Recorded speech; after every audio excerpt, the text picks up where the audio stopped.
we can chat amongst us. Okay, that's fine. And I need to promote it on Facebook and stuff like that. So, okay. Let me go over here. Oh, yeah. I got a link over to the Facebook page too. Hold on. And I need to open the YouTube channel and see them talking to us. Oh, absolutely. Let's see if we've got anybody. Well, we got one viewer. Very good. Hello, one viewer. Oh. I haven't even promoted it yet. They're waiting for us, Brad. They are. Josh Nelson. They're curious to see what all the stuff, all of us. Who's ordering the pizza? Josh, you are. Someone's ordering a pizza for this place. Oh, I thought the crawl space special. Somebody ordered a pizza for us. Josh, great. It's on Josh. Fantastic. Oh, okay. Josh Nelson's ordering a whole bunch of pizza for us. Okay, it is on Facebook, and let's put it on the front page. You guys hear me good? Just mic test. Yep. Oh yeah, your new mic sounds great. Let me hear Mark talk a little bit. I don't have the window open to see you guys. Mark, can I hear you? Mark, is he frozen? I think I don't know what he's doing here. Mark, he's kind of he's either that or he's very Did we lose Mark? Transfixed yeah, on he looks froze. that screen. It's froze, yeah. He does. He's he's very staring very intently at the YouTube comments. There he is. There we go. All two. Hey, welcome back, Mark. You were frozen, sir. Yeah, CenturyLink. That's no good. I'm going to hotspot. Oh man, that sucks. I know the feeling because I've got them too.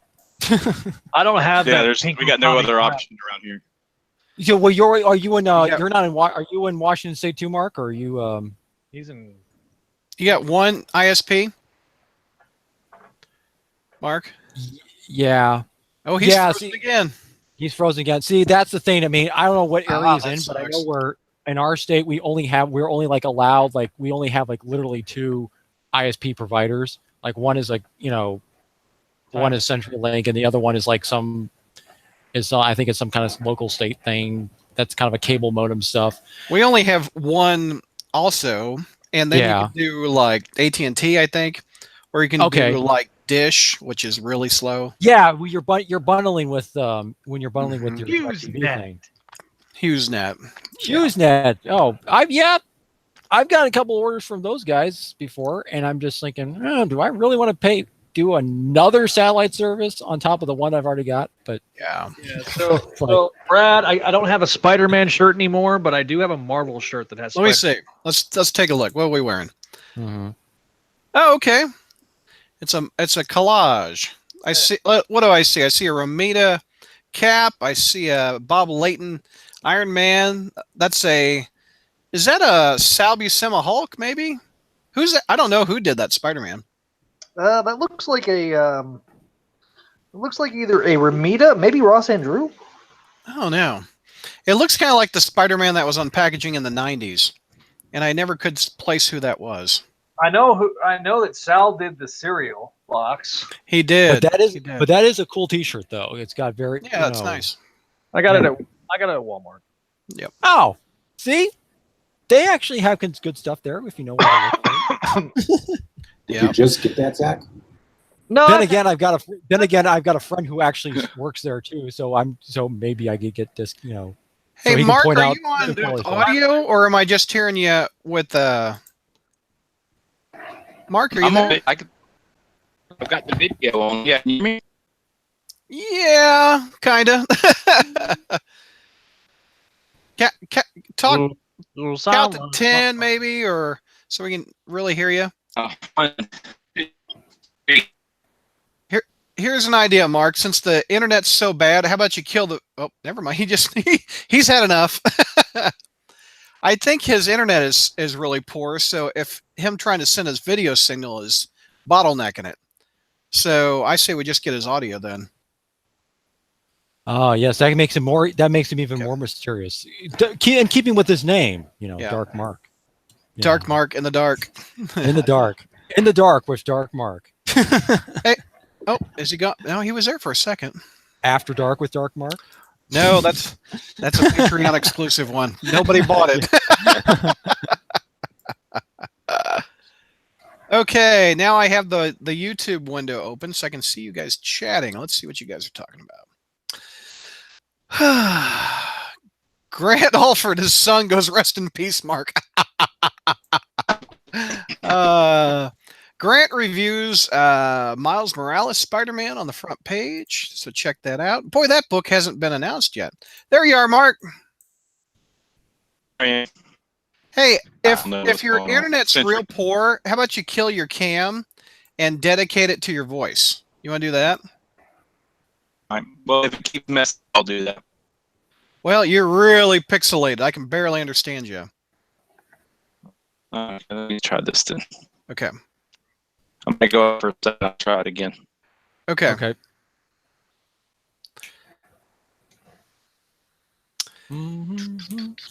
Yeah, Hornacek says Mark has been auto-tuning. He has his auto-tuning on. Oh yes. Oh, By the Josh way, Nelson Mike, wants to know about your birthday, Mike. Did you have a good happy birthday? Mike. Actually, I did. Especially, I got. I mean, I was kind of feeling a little bit. I mean, all last month and everything. I'm sure some of you guys might know this. I mean, in terms of computer-wise, I had like absolute nightmare. And also there's some like times where you kind of get into the point where a little bit thing, but then I got a lot of well wishes from people, from family and friends and everything. Especially one person in particular was like, "Oh, well, that was really sweet." Hey, and that sounds like a girl. Well, I'm not gonna do well. I'm not one to kiss and tell, Brad. But the thing is, my man. The thing is, and I also got, also there was actually my, I also got some, cards and everything. Yeah.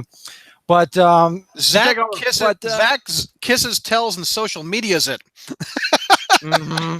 I know. Yeah. I've learned from my clone. I've learned not from my clone not to kind of go into full details. No, I mean, no, seriously though, it was really nice. It was You're my clone, not the other way around, sir. Okay, I'm sorry. Now, Zach, if you are a fan of clones, you should be a clone, and Mike should be the original. Well, no, technically,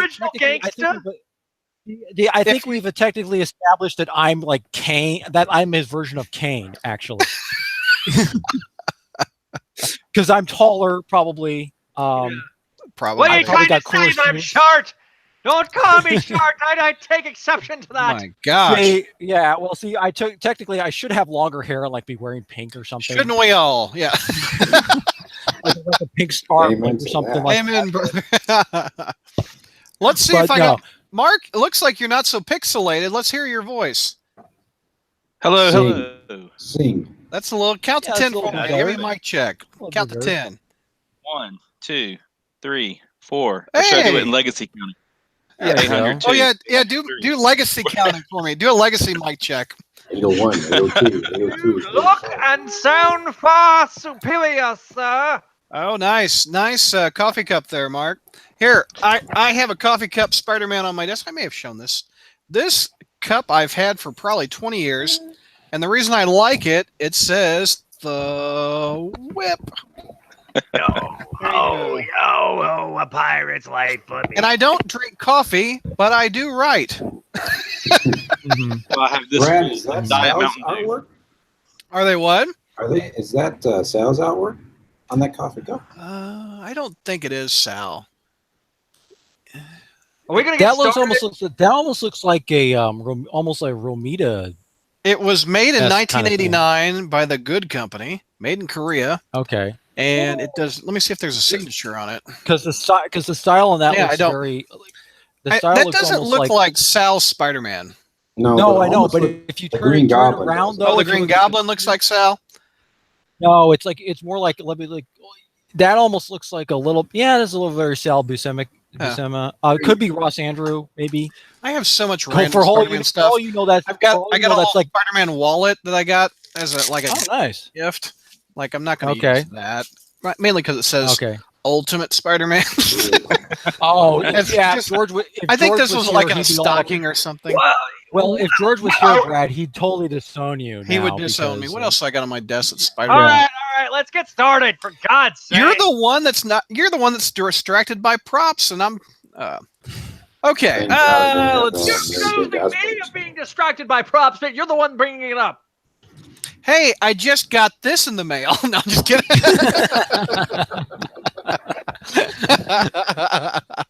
Okay. I know I'm number one in your heart there, Douglas. You are. Let me pull up who's got what issues. I had that on a Facebook post, so let me pull that up. You guys also have it on the message board. Yeah, I do. Not a part you can see Patreon people and other people. Okay, let's see. Okay. Oh, Zach, that's why you want to start. You've got the first issue. All right. Yeah, like Do we have? eager. Let me see if I have any new iTunes reviews too. Let me see this real quick. I don't think we do. you are killing me, Smalls. I am so sorry, Mr. It's Sandlot. called building suspense. That's kind of the idea. Did we do Blaster McGee from July 21st? Mind-blowing knowledge? No. Okay, we can do that then. Okay. All right, here we go, Zach. Are you ready?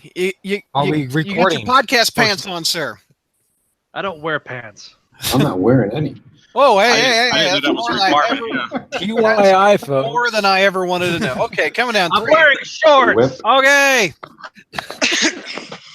3, 2. Hey, Crawl Spacers, welcome to this review episode of the podcast. Let's introduce the panel. Pantless Zach is in the house. What's going on, Zach? I am wearing shorts for the record. Oh, and, thank you. You know, Yes. I am here and I am ready. Never Ready. Never podcast pantless or shortless. I learned that the hard way. Okay, we've got. I didn't actually. We've got Mike. What's going on, Mike?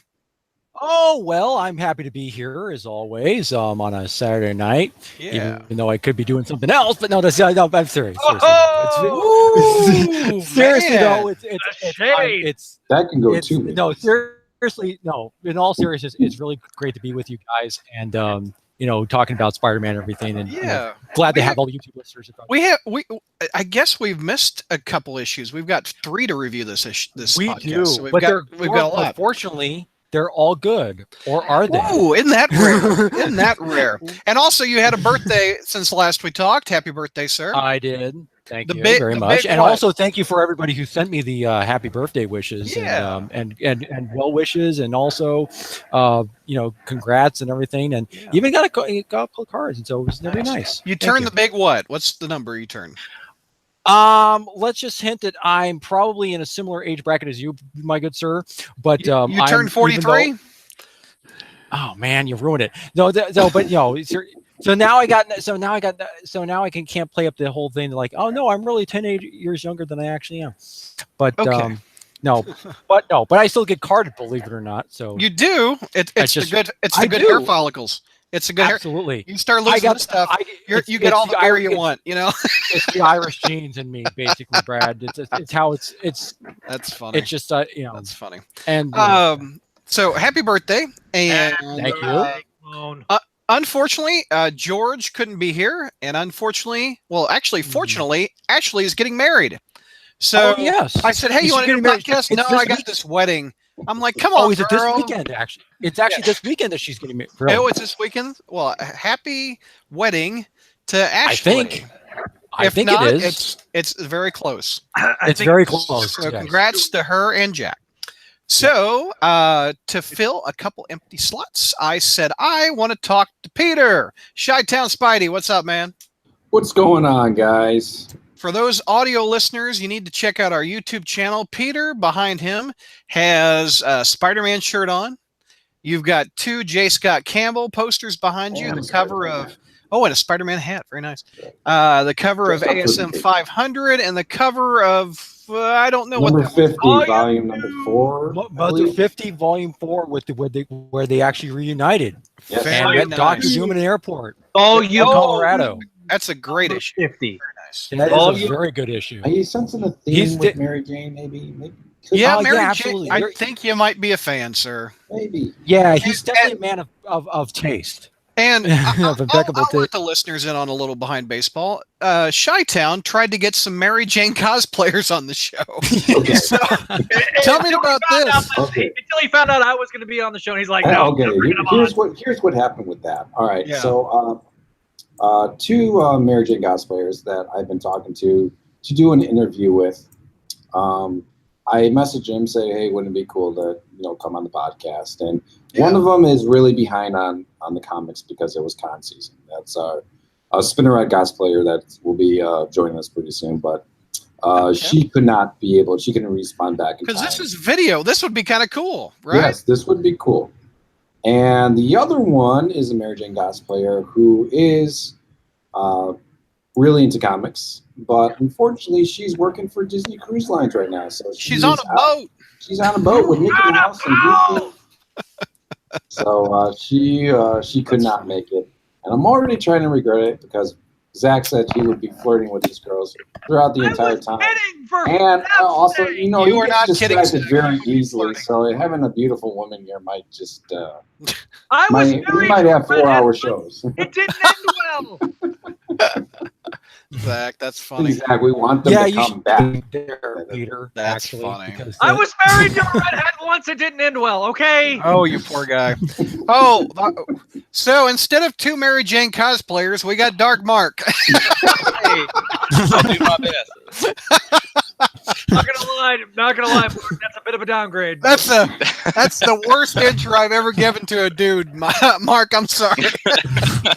Mark, you better say Crazy Tiger. You get the Well, drag I'm box. just happy to be here on the all new, all positive Crawl Space podcast. Oh, nice. And Mark, I love your shirt. You're wearing the Credible Hulk. At the bottom of all his articles, he credits his source because you are a teacher. And That's you have right. to cite your sources. And so it's a picture. Sometimes I get the most responses from the citations. I did one time in Chicago in that style, and I got all kinds of responses on the. Oh, you were stopped by somebody at Watches and that you were in Chicago? Oh, he was using Chicago styles sourcing to do his stuff. Chicago, Raise your hand if you're in education.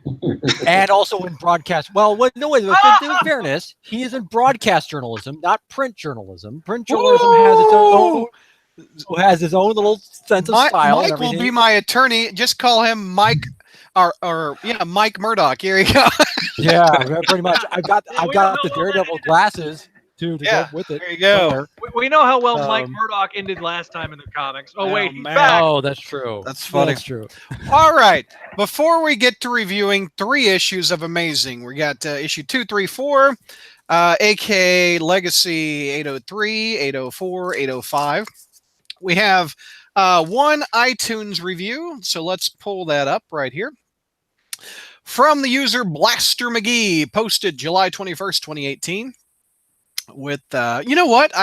Before we get there, JR couldn't join us either. I forgot about the old man. So How could you, Brad? JR was also busy. Well, anyway. So that makes me the new old man. So Mark Mark is 2 Mary Jane cosplayers, and Chi-Town is JR. Okay. Awesome. Oh, wait a minute. I'm a White Sox fan. I'm not a Cubs fan. I don't even know who's who. Anyway, I'm just happy to have you 2 fellas on. I appreciate it. All 4 of you fellas. Okay, Thank Blaster McGee, July 21st. Headline, mind-blowing knowledge, 5 out of 5 stars. An all-encompassing Spider-Man podcast with panelists passionate about the greatest character of all time.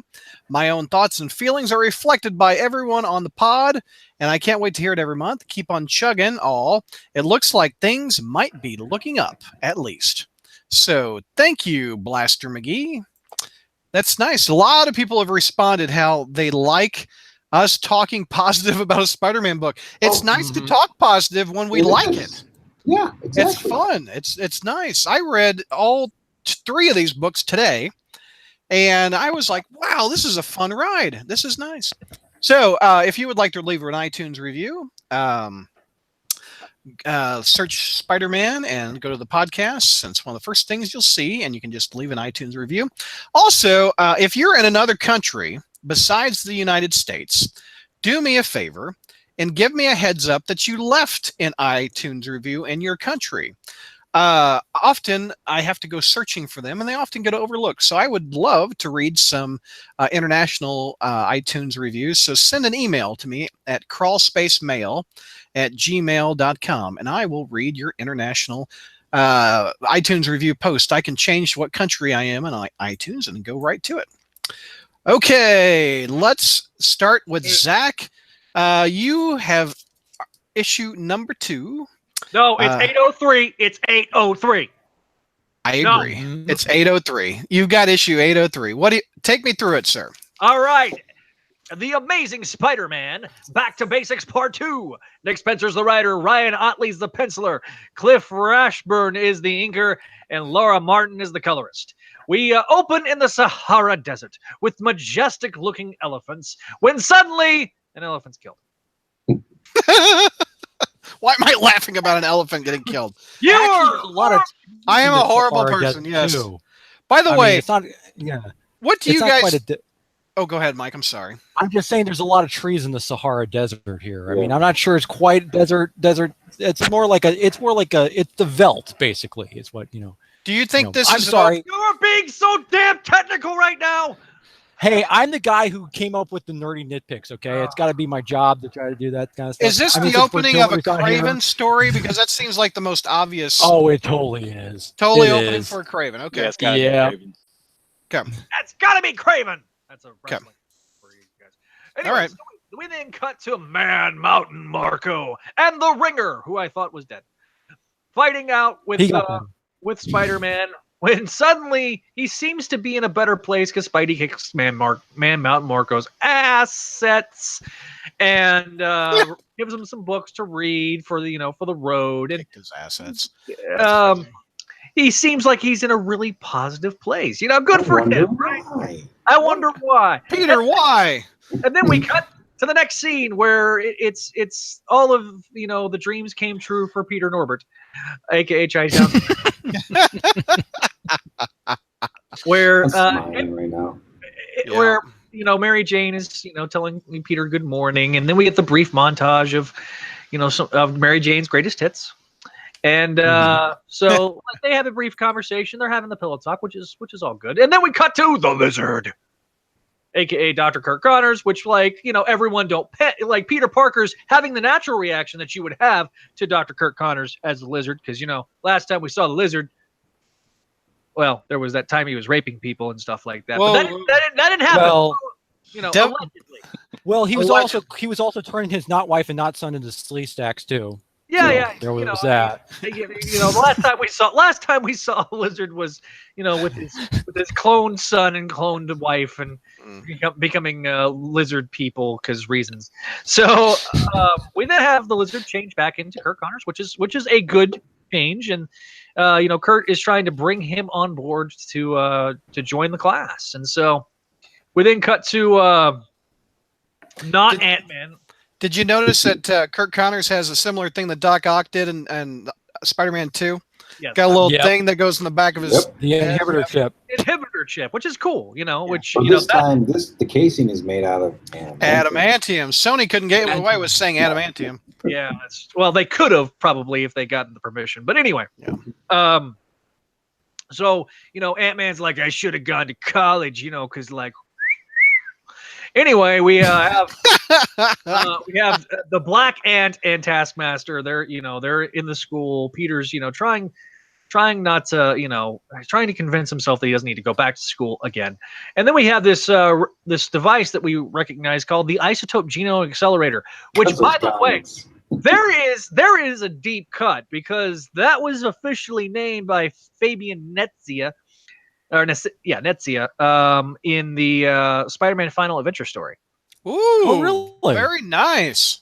That's a pretty deep cut. Well done. It wasn't named in AF-15? Nope. Oh. I did not know it was named in that comic. Very nice, Zach.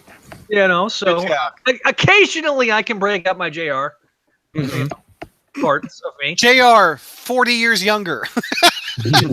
I thought it was 90, but we'll go. Oh, yeah. All right. So apparently the test is over. Your parents are going to be so disappointed. and wondering why you couldn't be more like your cousin. She got into Brown University. Wah, wah, wah. That was cute. I thought that was funny. So then the lizard, shows up. Peter Parker then gets thrown into a vat of chemicals because that always ends well. Mhm. And then Spider-Man shows up and beats ass. That's Without the Avengers showing up. What? Yeah.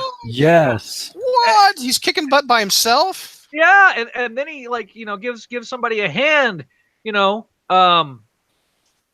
Peter Parker. What? Yeah. What? What a cliffhanger. Okay, so Zach, what is your grade, sir? For this issue, I give it an A. It continues a lot of the elements that I liked. It has a great cliffhanger. It has some D-list villains that are fun. This is the exact opposite of what we got with Slott. With Slott, it was everything is so important, and this is why. Yeah. This one is just a fun Spider-Man story where just wacky hijinks ensue. This is your class. This is everything that Stan Lee did right with Spider-Man that Dan Slott wishes he could have done. And Will Spidey's art is good. I still don't love his faces. He's kind of got McFarlane syndrome for me. That's not a problem for me. Um, I'm wearing a McFarlane shirt. What I mean by McFarlane syndrome is great looking Spider-Man, but not as great with faces. I prefer this art more so than McFarlane. But like I say, it's very stylized. Some people like it, some people don't. I wasn't a reader of Invincible, so I wasn't either. It's growing on me though. I'm liking the art. Yeah, I didn't in the beginning. Let's go around the horn for grades. Mike. A-. Okay. Mark. A. And Chi-Town. A-. A. Adam A. A. Holy cow. Was that A's all around? Pretty much, yeah. I don't Holy think minor- cow. Yeah. I don't think we've had Yeah. that since Renew Your Vows. Woo! No. Okay, in that case, I'm gonna change mine. D-. Okay, now you're doing a George impression. Even George, you drunk uncle, you. George would give this an A, I think. Oh, George yeah. gave this an A. Yeah, George he's gave over- this an A. Yeah, he's Enigma over on those YouTube things. chat says you guys are so negative. There's another one up here that I meant to read while Zach was talking. I didn't want to interrupt him, even though we interrupt everybody. Adam says Zach is drinking Crown Royal. Devil Breaker, Brad hates animals. Craven is displeased with Brad's contempt for elephants, says Devil Breaker. I am not drinking Crown Royal yet. What are you drinking? Just vanilla Coke. Vanilla Coke. Okay. Okay, Zach, start me with some pros. What did you like? And we'll go around the horn. I like Otley's artwork. I like the opening scene. It's mysterious. I do like that we have the feel of a one and done. With a good cliffhanger. With a great cliffhanger. I like the fact that they're using the more of the C and D list villains. Because Taskmaster's not a D, though. I think he's near an A. no, I don't. But I not for just- Spider-Man. Yeah, I kind of agree with Brad a little bit on that. He's- Taskmaster is kind of he should be a badass. Actually. he should be, but I think he's B at best. Like a B plus. He's a Okay. B-list villain, but the Ringer and Man Mountain Marco, those Yeah. are fun. I like the fact that we're not trying to create anything new and groundbreaking. It's taking Spidey's existing world and just re-spotlighting it. So to Yes. speak. It's not trying to beat you over the head with, here is the ethnically diverse Tricorp. Yep. Volume 2, Issue 2, which was also known as ASM 443. It doesn't seem as forced as you were talking about. Yeah. I gotta cram the Avengers in here. Yeah. I gotta get Tricorp in here. I need to make sure no one's offended. Yeah, exactly. Or everyone's offended. Or everyone's offended, yeah. I like the characterization of Kurt Connors. This feels like a lizard. The first Yeah. time it's felt like Lizard's actually acting like the lizard and not like rapey rape McMahon. Yeah. Or eating guy everywhere, but Or brains. So I I Gives like new meaning to a family buffet. yeah I like Yeah. I like how Spider-Man kicks some assets and it's all sorts of fun. Yeah, it's true. All that's true. I like the dynamic artwork with the fight scenes, and I like how we get a Peter Parker and a Spider-Man separate or alleged separation, and suddenly it's slightly clonish, so you might like that. yeah. So it kind of is like Slightly clonish, yeah. Let's open it up to the panel. Some pros out of everybody. Who would like to go first? Okay. Well, I don't want to step on Chi-Town Sounds by talking about the Mary Jane scene. I'll leave it to him, and also some of the bad villain stuff. I'll leave to Mark too, because those were. But what I really kind of liked was a lot of. I liked kind of the dialogue in this. I liked a lot of the interaction stuff, particularly the part where they're at that whole book fair thing. Yeah, the whole, that was funny. That was like, yeah, let's just steal these antique books and try to sell them on, eBay for profit, which is like, I could kind of see it. And also I like and I really liked the kind of the interaction going on between Taskmaster and Black Ant and stuff. But the thing is, what kind of really kind of elevated for me a little bit is this idea that it's definitely kind of done in a tongue-in-cheek manner, but it's not so like it's almost, it's not cartoony. It's Saturday morning cartoony. It's not cartoony. I mean, even though the style is, I mean, you could describe it as a little bit more animated, because Ryan Otley that's kind of just how he draws and stuff. Yeah. I think he was a lot more in this issue, was a lot more energetic than he was in the last one. It didn't quite seem as kind of like rigid. And I thought some of the poses in the last issue were kind of more rigid than in this one. And I think in terms of what he's really good at, and I think what really suits his style, are the facial expressions in this. I mean, they're very distinctive. I mean, you can kind of you can really tell what emotions are feeling just based on how they are reacting on panel to certain things. One thing I appreciated is when Taskmaster showed up, he didn't go on for about 2 pages. So I'm copying his moves. Nope. I'm doing this. Nope. So I've watched Spider-Man do this for years. I'm copying his moves. Right. And old Taskmaster, one of my favorite panels, the Black Ant shot him in the butt. Yeah. I think that's hysterical. Hysterical. But the other thing, and speaking of that scene, I love the fact that Spider-Man, once we find out what's going on, I love this whole, like, his whole quippage thing, like, well, what kind of, like, how do you guys get paid? The PayPal thing, he just keeps going on, and Black Ant's like, hard to get a refund on PayPal.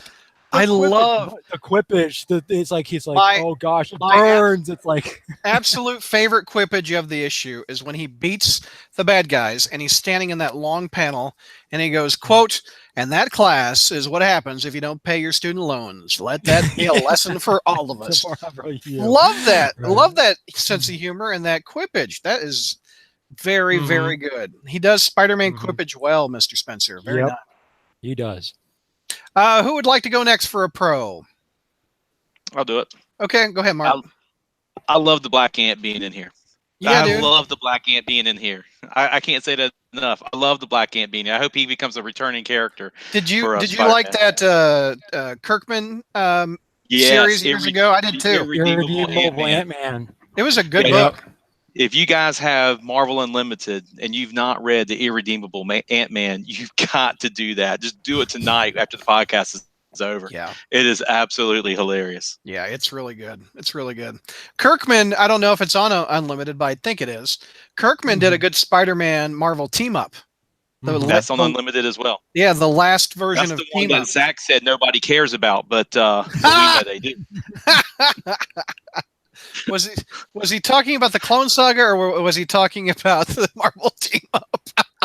The Marvel team up. Okay, we mentioned the Marvel team up Volume 3, and Zach said nobody cares about that. I like that. Robert Kirkman, The Walking Dead. Here's the thing: if people cared about it, it wouldn't have gotten canceled. Nobody read it. Why are you yelling? Why are you yelling? The other two last 50 issues, sir. I think my point is made. You're drunk. He's Okay. got to fill in JR's shoes here, Brad. He's got to try to elevate the anger and the old man anger going on. Because we're so positive. JR's not on this episode. You don't have to yell. We have a reputation to maintain, Douglas. So, Mark, you love Black Ant, I'm guessing, that he was in it. I love Black Ant. And, I mean, I just love all the bad villains that are in here. Oh, yeah, dude. He's pulling them out. Marco, I mean, come on. He keeps doing this. He keeps pulling them out each episode, each issue. So, yeah. I don't know when he's going to run out of them. We got a lot of bad villains. Dude, I'm loving it. I'm with you, Mark. I love bad villains. Any other pro out of you, Mark, that we haven't talked about? Not that we haven't already talked about. Okay. I'm going to do a quick compare and contrast thing because I like it. How about having a recap page that actually feels like a freaking recap page? Yeah. Vinkman on YouTube chat says, Zach, eat a Snicker. You when you're hungry. Chi-Town, let me guess what your favorite is. Well, we all know Mary Jane. Come on, yeah, the MJ. But let's talk about the beginning of the scene where Spidey's just kicking ass. Yeah, dude. The Ringer and Morocco. He's just he kicks the Ringer in the face. You see blood, and then bam, smashes. What's his name again? The Ringer. Man Mountain Marco. Man Mountain Marco, right in the nose. I mean, bam! That's total badass. And then buys him a book because they're going to be spending time. It's almost like an episode of Spidey Super Stories. Exactly, and it's almost the first page where it says, "All my dreams have just come true." How long have we been waiting? 10 years for a scene like that. How long? 10 years. And how it's like night and day when you see Slott write. Besides Renew Your Vows, when you see Slott write MJ.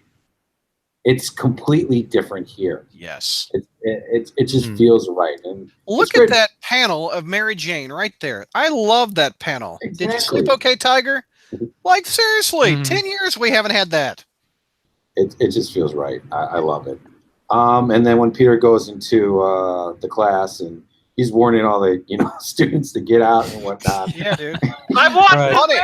And then he comes to the realization like, wait, why are you introducing me, and how come none of you guys are getting me? So that's just I just love that. And then you got, of course, Black Ant coming in and the Taskmaster, the way they're bickering back and forth, and who their mystery employer is that wants them to steal the machine. So that was cool. And Peter just making fun of Taskmaster's face. Yeah, dude. No. Right. I know. Is that real or what? It's very funny. See, the thing is that I actually had to try to look that up to see if that was okay. Because I knew that's supposed to be a mask he's wearing, but it's like, oh wait, did his face get that way or something? But yeah, is that your face? I mean, he's like, I bet Wolverine caught it off, right? Wolverine That's did funny. It. Yeah. That's funny. So it's I love it. And then Spidey kicking butt, Without help. Exactly, he's kicking ass by Without himself. help. Even the lizard's paralyzed because he was about to, eat somebody, but that adamantium encased inhibitor chip from Spider-Man 2. Oh yeah, paralyzed him. I'm gonna do another food analogy. When you go to a restaurant and you try to do something different, and you order something that's not your standby, and then the next time you go, you order your standby, and it just tastes so much better. We've had bad slot meals for 10 years, and we just went back to our classic default order off the menu. It feels like, tastes like. I ate the book. Put it in the blender and drink it there, Douglas. Real quick, Enigma says, just sat through your explanation of Black Ant, and then I asked who he was, and catch a hint. So, Mark, give Enigma a little real quick bio. It's Eric O'Grady, right? We already gave him a bio, and that's why he's making fun of us for giving him a bio because he had heard it already. Oh, well, heck with you, Enigma. I was trying to help you out. All right. Sarcasm, Douglas. Okay. My bad. I do want to mention another quip. Where Spidey, when he first jumps out, because I have to use Spidey and Peter as two separate people right now.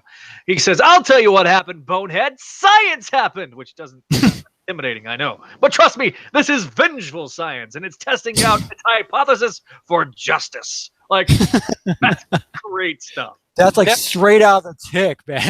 Like, The it's almost Devil like, Breaker. The Yeah, I Devil was gonna say Breaker on that's YouTube chat says he's been paying for bad meals for 10 years. That's funny. Yes, Enigma, I will keep up. So sorry. Okay. We haven't done cons, if there are any. Man, it's this alternative crawl space podcast is so different. I do have one. I do have Here, hold one. on.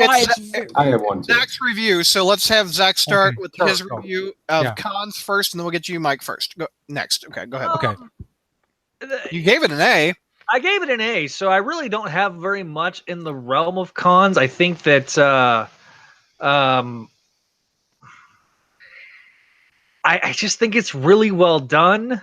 I think that our everything that we've mentioned is already, the writing just feels right. The artwork fits the tone of the story. Yeah. I just enjoy it on a pretty fundamental level. So I can't kind of gripe about it.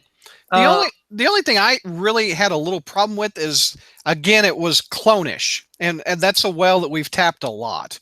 And when you see a clone of Peter there, you're like, eh. But anyway, that was a very minor quip out of me because the payoff's working well. Mike, you had something you wanted to do for a con? Yeah, I think there was a point, I think, when it got to say when he got to Kirk Connor's class, and I think it got a little bit too much kind of like into the kind of the expository there. That's where I kind of saw the pacing drag a little bit. And I know that there was something, I know that when I was reading this issue and reviewing it for Bandsmack Pal, there was a point where, yeah, I know I have to do a shameless plug. But there was a point where for me, it kind of like, well, wait a second. What did happen to the whole lizard thing? Like that I know, I mean, I think obviously George is happy because we're not going to be dealing with that whole family, this whole like not wife and not son being lizard clones and stuff and all that stuff. I'm kind of curious, like, where was the transition here? I know we were saying we just want to kind of like move away from all the slot stuff and just kind of go into the thing, but it would have been, I think there's, there's definitely felt like there was something like missing there, just suddenly we're into this whole. Don't you think if they went into that, it would really drag it down? It would drag it down. Sure, it's a very fun comic at the moment. Like, remember that crap plot pulled where? Yeah, and I totally get that. I totally do. But I think, maybe they'll acknowledge it later, like maybe he'll fit in the gaps or something. It's minor, but. If he's a regular supporting character, at some point he's got to address. Oh yeah, I ate the kids. Yeah, that's the elephant in the room. Actually, the elephant got shot in the room 2 pages ago. Right. Yeah. I do have that con. I think it's it's obvious, but the problem is it didn't grab me quickly enough. So yeah, I'm kind of like ambivalent towards it. And as a result, I'm kind of like, yeah. Did the lizard keep the clones of Billy and? Yeah, we don't know. That's the thing. Okay, we have no idea. That was the last time we saw them. I'm wondering if they got the cure somewhere. That's this whole motivation, I think, for doing this accelerator genome thing. That's got to be his real motivation here. To separate the clone and the real person, or what? Yes. Separate the lizard and the clone. And also will cure himself too, because there's that. To separate him. Okay, got it. Yeah. Mark and Chi-Town, any cons out of you two fellows? Mark, you want to go first, or shall I? Yeah, I didn't particularly care for the time chronology here. I was expecting to pick up after issue 1, but we really pick up a little ways into near the end of issue 1. The whole Mary Jane scene happened before he walks in to see the lizard the first time. So that threw me off when I got to the lizard page, because I was expecting it to be the next day. But but it's just a minor thing. I was able to run with it. It just felt odd. Yeah. And Chi-Town? The con that I have is basically the ripoff of Spider-Man 2. The inhibitor chip thing. I mean, that's any Spider-Man fan would actually, see those two, but it actually works well. It paralyzes the lizard, and it shows panels where Spider-Man's kicking butt. So that's my really old. 5 A's out of a book. I can't remember the last time. That was insane. Yeah. Okay, any other comments on that one before we go on? No, I thought I gave it a D minus. No, go home. You're drunk. I do have Mark. Quickly to share because I was scrolling through our Facebook feed and it popped up. It said Spider-Man does whatever a spider can. Everything's going dark. I don't feel so good, Mr. Stark. Oh no, here went the Spider-Man. That's not Spider-Man. That's Iron Man Jr. Oh, go home, you grumpy old grump. Mike was wanting to say something before we move on. Go ahead. I do want to say something about because this is something somebody else addressed one time. Is like the Mary Jane scene about because it's like it does seems kind of inconsistent with how she was kind of reacting to before this, and I'm thinking, well, wait a minute. In this whole scene basically establishes you can kind of read the tone of it. It's like we're not going to be dealing with that whole business. We're moving on. We're together. It's like we're together now. Let's just drop it. That's all that matters. We're not going to talk about why we broke up or why we didn't get back together sooner than we did. It says, we're together now. What's past is past. Let's go. Yeah, no doubt. That's clearly what that scene was. And all right. That for what it did.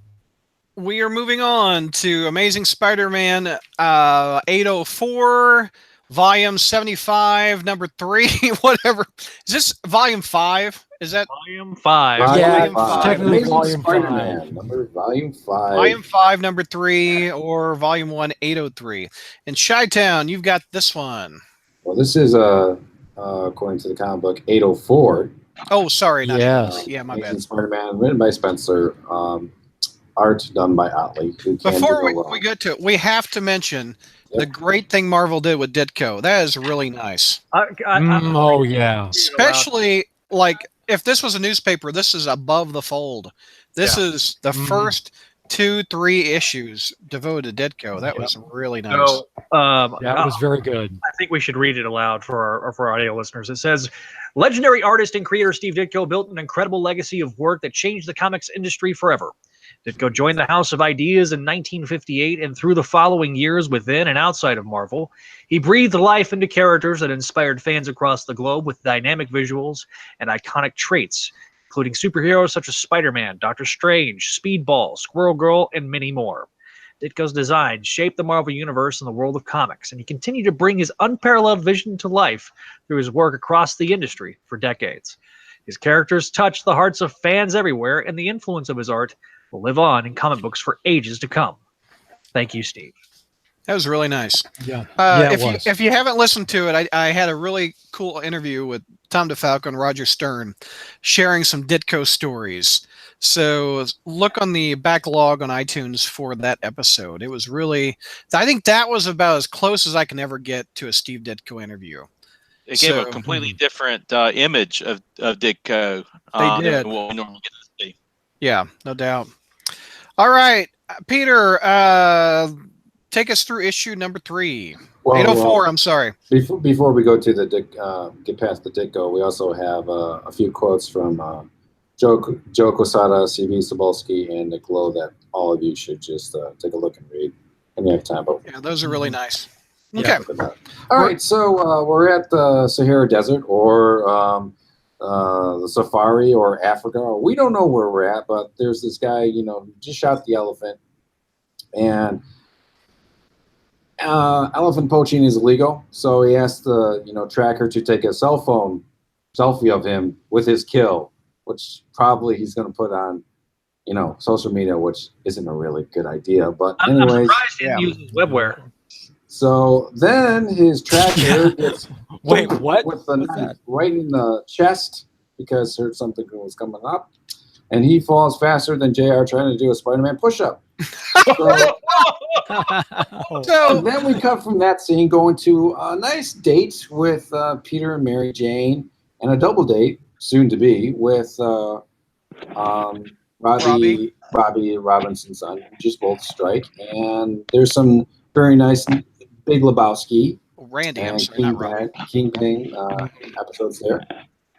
And he's kind of losing his lunch because Peter is making out with Mary Jane between frames. And you know what, Randy? I would be bowling on 150 and scoring like a 285 average if I was making out with Mary Jane too. And I would be okay with that. But Nora Winter shows up, who used to be Randy's girlfriend. They have a little, thing going back and forth. Brand new day. And then Nora gets an alert on her phone. Something disturbing is happening. It's the Tri-Sentinel, and Mary Jane goes to Peter, should you just go out there and, take care of it? And Peter says no. Because as you turn to the next stage, boom, Spider-Man's there.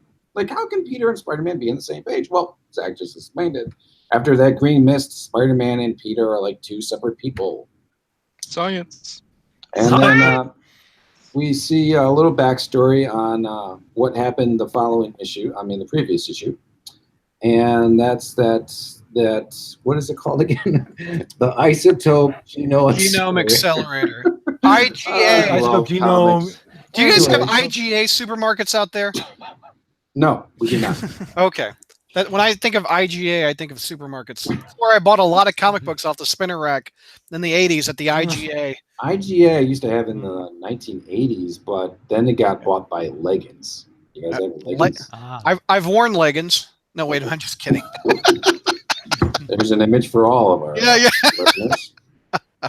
And we cut back to why we see Spider-Man swinging with Peter Parker on his back and trying to figure out how these two got separated by running some very scientific tests by playing rock, paper, scissors 3 times, and they all come to a draw. They also find out that to find out if they're really who they say they are, they all named their teachers by song. That's how they remember their names. And then Peter and Spidey kind of have like a sit down saying, well, you go be Peter Parker and I'll go be Spider-Man. And when Spider-Man swings away because his spider sense is tingling, but that wasn't the case. He just doesn't want to be talking to Peter anymore. And so then we cut to Peter living a normal life. He's trying to get adjusted to not wall crawling anymore. He's trying to get adjusted to his spider sense not, warning him of incoming traffic while going through the crosswalk. He can't carry 2 bags of groceries for his Aunt May because it's so heavy. It's 2 bags of groceries. She's old. What else could she have that's in that bag? I do like her a lot of flour. When you guys unload groceries from the back of the car, do you get the paper sacks on your hands so you cut off all circulation so you don't have to do more than one trip? The problem with paper sacks is that plastic bags. Yeah. Use the plastic bags. Handles. Use the handles, and then the handles break, and then you dropped your groceries, and then you get angry, and then you want to Hulk smash when it's just easier. I know it's not biodegradable for the plastic bags, you dirty hippies like McNulty out there. Plus, Peter's making it so hard. I didn't expect plastic bags to go over so bad. I just want to know if anybody cuts off their circulation. Yes! Okay, got it. There you go, folks. So now you have Zach's, backstory when he goes shopping. Plus, Hulk smash in aisle 6, 7, 8, 9, and 10. Considering the building that Aunt May lives in, apparently there's no elevators in this building either. They just got walking up those stairs like a champ. Concerned about her. I know, yeah. I guess, but her nephew, much younger nephew is extraordinary. Yeah. Wow, we spent a lot more time on that one panel than we had. So then we bags and we're off. we go to Peter, seeing all the negative things that are happening because he's not Spider-Man, but he's also seeing the positives. He could settle down with Mary Jane. He could finish his graduate degree. He can probably take up that job offer that Nora did, offer him. So, it's just turn to bowling. He throws, and then life says gutter ball because it just doesn't happen that way, Peter. Something's going to happen. And then we cut back to Spider-Man, going after the Sentinel. Look at that 2-page spread. Look at the detail in that. That is beautiful. Very awesome. That is beautiful. It is an awesome spread. Beautiful. Yep. And then we notice that Peter doesn't go off to fight in danger, but he does get a text from Dr. Kirk Connors. we'll get to that kind of in a minute. But why he's leaving a date with the most beautiful woman in the world to go see his professor is beyond me. So we get to him going to see Dr. Kirk Connors, and there is a little cute rab mouse named Horatio. I don't know why someone would name a lab mouse Horatio when Pinky and the Brain is available. Maybe, Because of Romeo and Juliet fans. Same thing we do every. They're Warner Brothers mouse. They could have called it Mickey and Minnie and gotten away with it. Yeah, they probably maybe. So basically, Horatio is the first test subject for this experiment that they're doing to split them, and he's really good at going through a maze. They use the experiment, and 2 Horatio show up, 1 and 2. And now Horatio 1 cannot go through that maze as well as he used to, but number 2 can. And then we cut back to Spider-Man kicking ass at the Tri-Sentinel, and Peter starting to put 2 and 2 together that he's been split right down the middle where some things are working for him and some things are not. For instance, he can't remember a tool that Dr. Connor asked him to get, and Dr. Connors had to get it for him. So now he puts 2 and 2 together and realizes, hey, it's between, you guessed it, power and responsibility. And we see Spider-Man crashing down the sidewalk with still villains everywhere, with the Tri-Sentinel. So I think. Oh, go ahead. This book for me gets like in between an A- and a B+. Mm-hmm. Okay, let's go around the horn. Zach, what's your grade, sir? Horatio is a Hamlet reference. Yes, I know. I've realized that. To be or not to be, that is the question. Oh, nice. Nice. I Mice. did not get that. No, alas, poor York. I knew him well, Horatio. Oh. Yeah. Is There are it more bad that I names thought of in there? Horatio Sands from Saturday Night Live first before Romeo and Juliet? I saw all. Hamlet! Oh my God! I thought Romeo and Juliet at first until I thought, no, that's Mercutio, not Oh, Horatio. wow. Okay, what's Zach's grade? I give this an A, and for those that are Mark Bagley fans, his very first Amazing Spider-Man issues were 351 and 352. Who was the villain of that issue? The Tri-Sentinel. No, I thought it was 329 in Acts of Vengeance. Wasn't that Tri-Sentinel?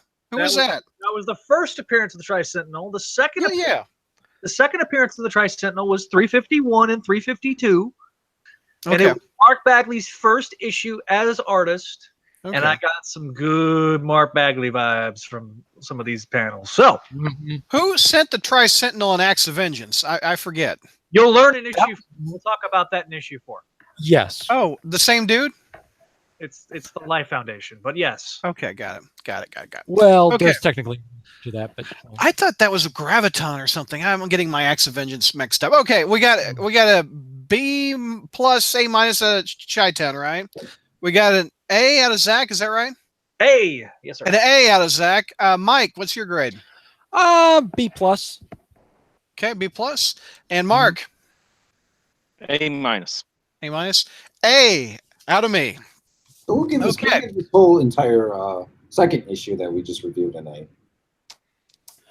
Yeah, we all got A's. It's not unanimous, but I mean, it's this one went down a little bit from the other one, but it's no D's and F's like you're used to. Oh no, Hornacek, welcome to the Shakespeare crawl space. That's funny. Chi-Town, biggest pro. Biggest pro. It's Peter is Spidey. I'm gonna say besides the double date with Peter and MJ, Spidey just kicking ass. Yeah, dude. That was my biggest pro, and just written so well.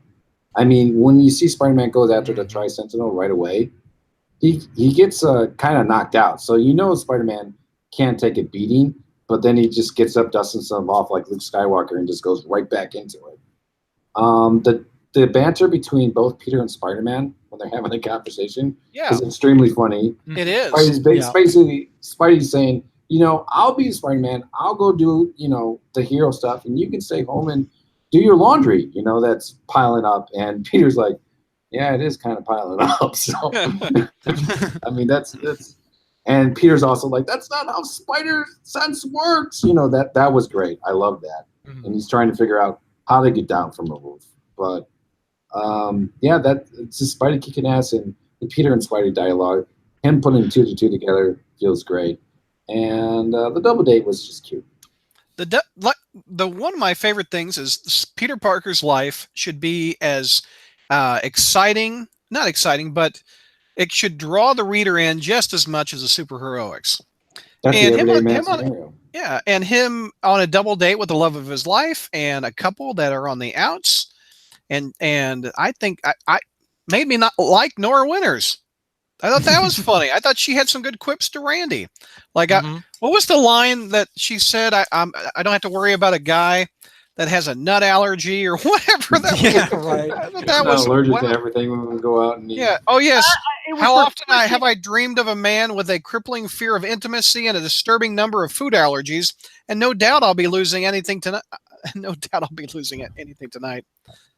So how refreshing is it that Nora Winters isn't blatantly racist, sexist, or homophobic in this particular? Oh yeah, yes. that's true. By That's the way, true. so I have my OG copy of Spider-Man Cosmic Adventures. 329 is probably in there. Yeah. So what I did was I went and looked. So here's the page. Here's Loki, right there. Yep. Loki. Loki sent the Tri-Sentinel? Yep. Well, no. Yes, he's the one who created the Tri-Sentinel, I believe, right? And then they merged. Okay. There was three Like a Sentinels. transformer. Oh, he put three Sentinels together. I forgot the origin. But then the Life Foundation rebuilt the Tri-Sentinel in 351 and 352. Okay. And that was, again, Mark Bagley's first issue. And Spider-Man defeated him, and he vaporized him. So I was like, when I read this issue, I was like, And then we got issue 4. Okay. Nice. Got it. I think that's like the only appearances of the Tri-Sentinel. Yes. I did not know that. That's funny. Okay. Pros. Any other pros out of this book? What haven't we said? I will say. Well, if you want to go ahead, Mark. No, that's fine. You go ahead. Okay. Well, if JR was here, he'd probably be going, "Hey, remember that old series called Star Trek? Where there was that one episode where Captain Kirk split into two beam people because of a transporter accident or something. Yeah. That kind of reminded me a little bit of that. But seriously, I really like. It was going into this specifically. The big pro for me was that when you got to the conversation between Peter and Spider-Man. One of the great ways about what way that seems so really good is the way that Spencer wrote that, in the sense that you could tell even before you found out what the twist was at the end of this thing, that they had a very distinctive different personalities. Yes. That they were very They could tell different voices a little bit. You could just tell that the way Peter was kind of speaking, he was a little bit kind of unsure of himself, not very kind of trying to be, not very confident, kind of being very polite, where Spider-Man's like, let's face it, he was kind of being a jerk, which is kind of like, very sarcastic and everything and stuff like that. And I like the way that was kind of that Spencer planned that in there before you realized what this Spider-Man was really like and everything like this. I also particularly like the scenes with the Tri-Sentinel and how at the end he hot-wired the thing and basically he's now taking on a joyride and stuff, which is like, that was very fun. But the twist thing too was actually kind of good, was the idea when you find out that not only his powers are gone, his intelligence is gone too. And the way he was like, where Kurt Connors is like, oh, hand me that little what's-a-call-it thing over there. And he's like, oh yeah, sure. Yeah, I have no idea what this is. And I like, and so I like the way that he kind of started building that up a little bit. We've already had a book called Power and Responsibility, I think. Right. But I think that's the best name for this series right now. Sure. Because Spider-Man's got all the power and Peter Parker's got all the responsibility, and we've literally split the two. Yeah, and we'll get into more of that with issue 4 and stuff like that, which actually gets really built on that thing. But but overall, I really like how he differentiated the two. Yeah. And so it doesn't sound like they didn't sound exactly identical, even though technically they are. But What were you gonna say, Mark? I love the way Spencer's able to take some really crazy, hokey ideas. You know, you've got Boomerang's a roommate. You've got the Lizard's his professor. You've got Spider-Man and Peter Parker talking to each other. It's real 70s kind of stories, plots, but he makes them readable in today's kind of comic market. So I never thought we'd be able to go back to this kind of silly, crazy stories outside of a satellite title, but he's making it work. Yeah. And I was, go ahead. This reads like a love letter to the 80s. Mm-hmm. Yeah, that's why I love it. And early 80s and early 90s of Spider-Man, which is about right given Nick Spencer's age. So I think that that's a really cool thing. Hornacek says Spencer should bring back the ghost of Hammerhead. Mark would be all about that. Also, and then Hammerhead and the ghost of Hammerhead could have conversations with each other. Why not? Hornacek also says Power and Responsibility, wasn't that the miniseries about Spidey's wrestling career where he dated a woman in her 40s? I forgot about God. Such a shit. Wasn't that. that Was bad. That's with great power. I thought they didn't Oh, even with publish great that. power. Okay, got it. Wait, that one. Oh, yeah. This story feels like Spider-Man how it should be before One More Day happened. Not just the 80s and the 90s, but you can still see a little bit, of his beginning stages in there We as well. just ordered our default burger at the restaurant. We didn't get an egg on it. We didn't get weird stuff on the burger. We got a cheeseburger that's dang good. Right? Exactly. Man. All right. Did anybody else get the feelings that this felt like that what if Spider-Man's clone had lived? It's like what if issue number 30? Yeah. A little bit. They made that deal where I'll be Spider-Man like Tuesday, Thursdays. Yeah. Yep. I just finally read that a couple of weeks ago, and I actually recorded it as a part of an episode that'll be coming out on Clone Saga Chronicles on the Spidey Dude Radio Network. Sorry, my head just had so much plugging. Sorry. When you eat too much ice cream, I'm doing food analogies tonight. Have you noticed this? Are you? Yeah. I had a burger, a steak, and ice cream reference in under 5 minutes. I'm hungry. Yeah, me too. Everybody keeps saying that I need to eat the Snickers. Maybe you need to eat. No, I'm not saying people aren't saying I'm mad. I'm just saying people are saying I'm hungry. People are saying you're mad and you need to change out of your default JR into the happy cloney Zach. So I will say this: Hornacek did have the line of the podcast so far when he talked about Horatio the mouse. He said, "Con, the Horatio mouse doesn't put sunglasses on after making a pun." Oh. Wow, that's a long way for what's that guy's name? The redhead for CSI Florida? No, Miami. CSI Florida. Oh, yeah. Brad needs to eat. Zach needs to drink, is what Enigma says. There we go. How about we just go grab something to eat, Zach? Yeah. Okay. Preferably David with Caruso. Yes, that's who I was looking for. Okay. Any other comments out of issue number 804? What about cons? Do we do cons? Cons. What? Who needs those things? Where's Shatner when I need him? Con! Let's go around. Chi-Town, give me some cons. All right, my biggest con is we go back to the double day where Mary Jane says to Peter, shouldn't you go take care of it? And Peter says, actually, MJ, I don't. And she just kind of stands there like a deer looking at, headlights. Mm-hmm. And we, go further on, and she's just enjoying, her love, bowling. Something should have, that's kind of like a red flag, like, why don't you need to go out there? What's the point? You think Mary Jane should have followed up with the question? Yeah, like why? There may be, yeah. Maybe it was like the makeout session. Maybe it was off panel. Could be, yeah. Maybe she's panel land. Off panel land. You are drunk. I'm just in a good. Maybe you need to drink. I don't know what's wrong with you tonight. Jovial mood tonight. Dude, we've done 500 podcasts. This is not the Zach I know. You've been cloned, and this one's giddy. No, it's the fact that we finally have books that are bleeping freaking good. And I'm just so damn happy my gosh! Here, do a dance.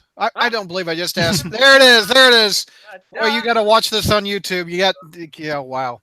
And now I'm really glad I I didn't am invite so those white. MJ cosplayers over here. All right, ladies and gentlemen, let it be known that I am so painfully white. I am also known as overly Caucasian. It's a neurological disorder that affects my ability to dance. You make Wonder Bread look dark. Oh. Okay. No. Okay. So we got Mary Jane needs to know more why he can't go out and fight is one con. Any other cons? And the other con is Peter getting a text from Dirk Connors during his double date, and yeah, he'll go out to that. So that kind of gets me off. He could, I mean, he could say like, well, my career, since I'm under fraudulent charges for my graduate, is like on stake, so I probably should go see him, but he doesn't really state that in the issue. But that's it. Clover Fan 98. This show is bringing me down by bringing me up first. I don't mean to bring you down. Okay, let's open it up. Hornacek says Zach is like he hasn't had any sugar for 10 years, and now he's drinking sugar drinks with extra sugar. With an extra shot of sugar at your Starbucks, if you will. Zach is taking like energy jakes and putting pitsy sticks in them. You know, there's an energy drink out there called Venom. Have you seen this thing? Oh, it's you've drank Venom? Oh, yeah. What are you, Eddie Brock? Venom. No, that's like Elmo in a symbiote. What was that? It's Tickle Me Symbiote. What is going on with Zach? It's Velmo. It's Velmo. I like it, Velmo. There was the one time on the Planet of the Symbiote storyline where it looked like Carnage was Elmo, and I had a 35-minute bit on Clone Saga Chronicles. Okay, I should be joking. I'm going to have to channel George here and just say, yeah, exactly. Stop. Stop. Kirby Hand, stop. Okay, Velmo, enough of. We're gonna make your brains bigger. Okay, any other cons? No Fred. No Fred? Oh, no Fred. I got promised some Fred as a roommate. I'm not getting that. You sound like we gotta wait a little bit while. What's the redhead on Scooby Doo? Velma? No, the other one. You sound like Daphne. I want more Fred. Okay. Oh God. By the way, I did the Elmo voice to my daughter, and she gave me like the weirdest look in the world. Wow. Oh, I bet Your daughter heard you when you did that? You did Velmo? I did Elmo. No, not Velmo. Elmo.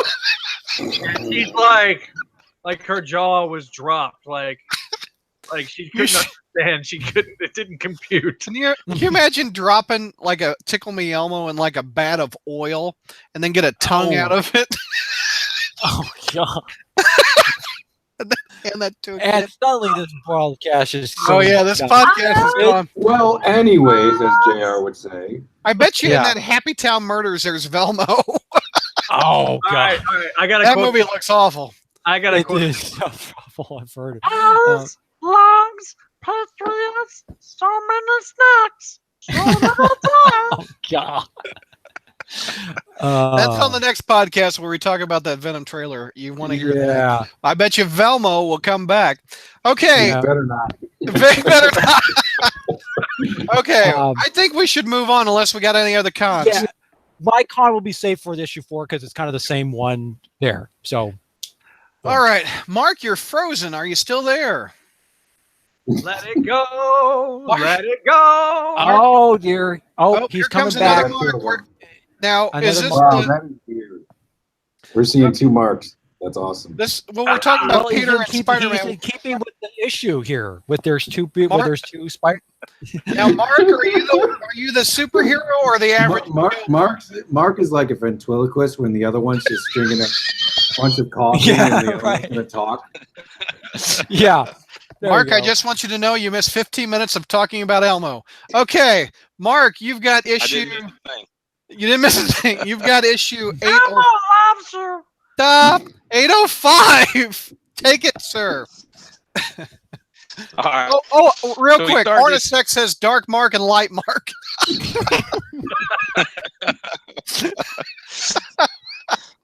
Okay, go ahead. All right. We start this issue with our great white hunter, who I'm going to name George because I don't have a better name for him. On the run, presumably from Craven. And of course, he trips over a root, turns around, and look, he's having a bad day. And then we have a nice little transition where we see Strom watching Spidey cruising around town in his shaggin' wagon, the Tri-Sentinel. He's Strom is there whining and fretting because free it was candy or his something on it. Tri-Sentinel. Yeah. And we see he's in some broken down, lost warehouse. So he's looking for directions. He finds the CD-ROM, puts it in the computer. Turns out that he's in the abandoned facilities of our old pals, the Life Foundation that we were just talking about last issue. For those who don't know about the Life Foundation, it is a direct plot point from the 1980s Cold War by Michelini, and I missed the Cold War. Those were good times, good stories. You could hate people. It's okay. It's politically correct to do so. It's just a whole different time growing up. But anyway, we get a quick Gremlins illusion, and then the CD becomes unreadable. I Now, love that. That was funny. That was great. It's also one of our only two onomatopoeias we get in this issue. After a quick, You can't tease it. What was the onomatopoeia? Blanc. It was Blanc. Blanc. That's what his computer makes. We've all heard that Blanc out of a desktop, haven't we? Yep. Now, you or me, if that happened to us, we'd pull the CD out and wipe off the fingerprints. But Strom has not had fingerprints in like a decade or so. So it just destroys the whole computer for it. Now, for those of you who don't know who Strom is, he's the guy who created the Green Goblin serum, and he's also known as the Robot Master and made some pretty cool-looking Ditko robots back in the day. He also was in the Clone Saga, which was just as stupid as the rest of the Clone Saga. And then we saw him again. Let me underline this. He was for like you, just. Alfred. Let me underline it for you.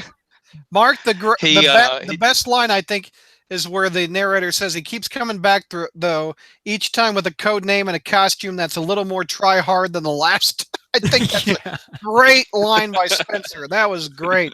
I literally laughed out loud on that one. I'll freely admit I did laugh at that one too. Okay. That was funny. I laughed. He has a real high opinion of himself, and he also a low opinion. He goes through some highs and lows. Poor Mendel has some pretty big issues this issue here, but we don't stay on him for long because we jump over to an outside art gallery where the looter comes in to steal. He's a Ditko villain that was not popular. Yes. Yeah. He found two guys to follow him to be his henchmen. Which is not usual for the looter. He likes to work alone, and he somehow lost that Venom stuff that he got. I didn't finish reading that whole Venom crossover, so I could care less. I'm just glad to see him back this way. But Spider-Man stops him from stealing the painting "Summertime on Wundagore Mountain," which all of you know is where Wundagore Mountain is where. That's funny. High evolutionary and his talking cows live. His talking cows, man. That totally blew past me too when I. That's so funny. So funny. Spidey burst in with his pimped up tri-rod at with a big Spidey. Pimp my trade sentinel with exhibit. Yeah. He stops the looter by destroying the whole entire gallery. So you can't steal a painting if there are no paintings worth stealing. Yeah. So, well, then we're treated to a kind of a little montage of him taking out bad villains. Whoa, wait a minute. Whoa. There are no bad villains. George will object to at least to one of those. Because what villain is in that first panel, sir? He literally did order 80. He did order 66 on our Discord pages when people brought that up. It's like about Stegron. No, that is the greatest single battle in the history of Spider-Man. Yes, more of of that. Yes. Spider-Man riding a Tri-Sentinel, fighting Stegron Beating everyone's ass. should be a mini-series. I will pay for that. Not only being beaten by, not only beat Stragon, he's being beaten by a merged X-Men villain of all things too. Yes. So it's even doubly. Hornacek says, quote, George would say that Spidey needed the Tri-Sentinel to defeat Stegron. Adam says this is why George set out this podcast because Stegron got owned. He didn't get owned. We have one panel of the fight. Pwned. Oh, but look at that panel. By an X-Men villain. His tail. He's using his tail, and his tail is ineffective against the Tri-Sentinel. That's right. This will teach George not to skip a show when Stegron is amazing for the first time in 20 years. And to your crawl space listeners, I really enjoyed my time here on the podcast. I really wish it could have been longer. Oh yeah, Hornacek says he this will be an takes- F- out of George for that one panel. That's funny. We see Okay. Hydra get blasted and vaporized apart. We see Cyclone get, I don't even know what's going on with Cyclone. When was the last time we saw Cyclone? My gosh, deep cuts. Better, yeah. Which version of Cyclone is this? This has got to be number 3 because the other 2 are dead, supposedly. Yeah, but he's wearing number 1's costume, right? Oof. I don't know. I don't. I'm Yeah, not. I love it. Deep Cyclone cut. history. Right. And then Peter, meanwhile, over Real- to real- story real number quick, 4. Mark. Adam on YouTube chat says, Stegron rides you into battle, buddy, not the other way around. I love Stegron. Okay, go ahead, Mark. Sorry, dude. So meanwhile, Peter Parker is sitting in Aunt May's house. He's feeling sorry for himself because he's got no powers, and he's been trying out the power of heart. He's helping JR cross the road. He's trying to change a flat tire.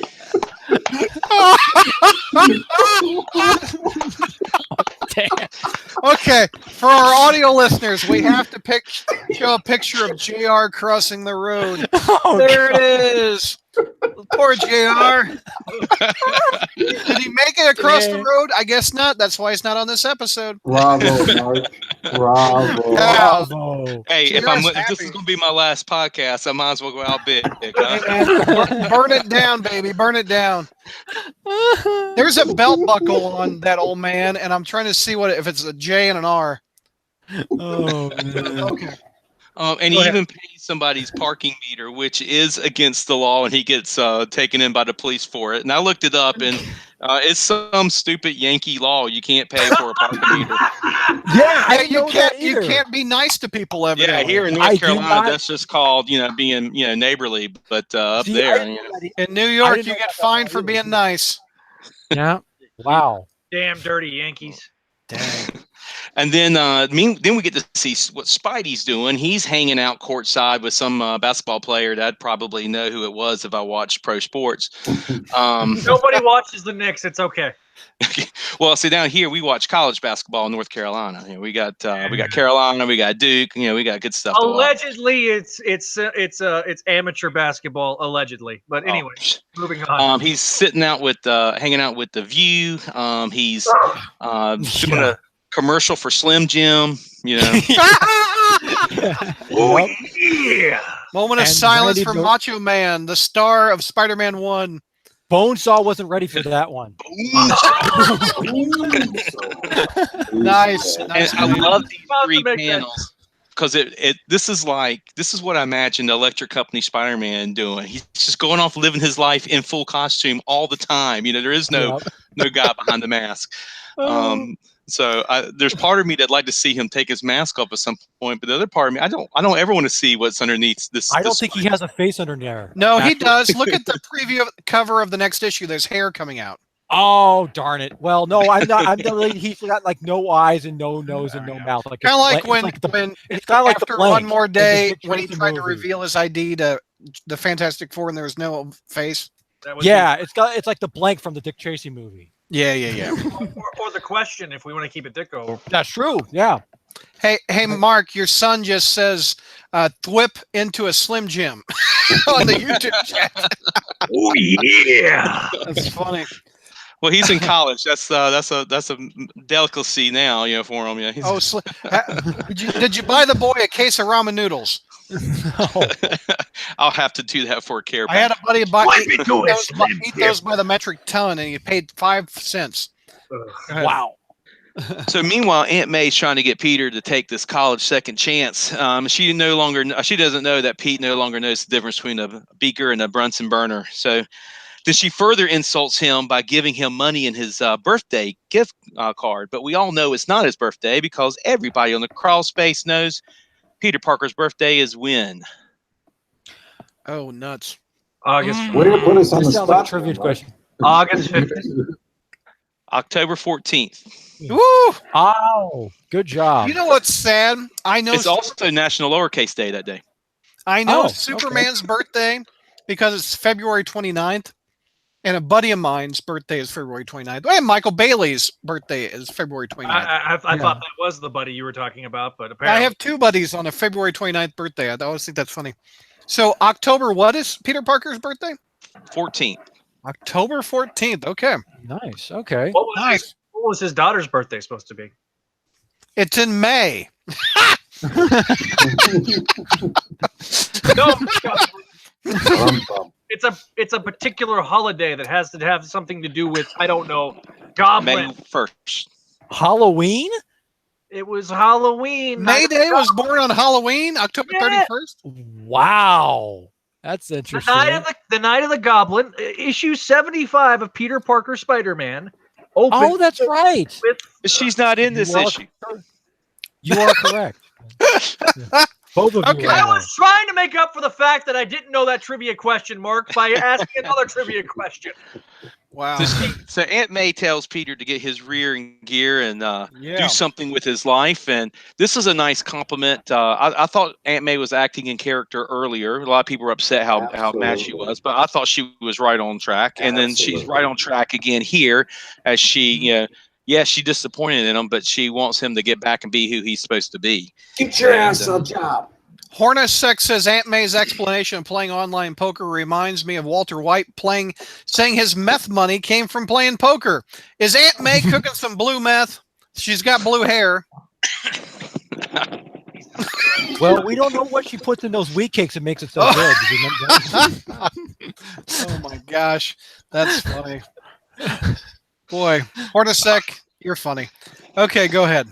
All right, so we get us back on track with Spidey because Peter sees that Spidey's using the Uber hero, and evidently they have the same phone or something. I guess when they split, they kept their same phone. So. I bet you AT&T sends them 2 bills though.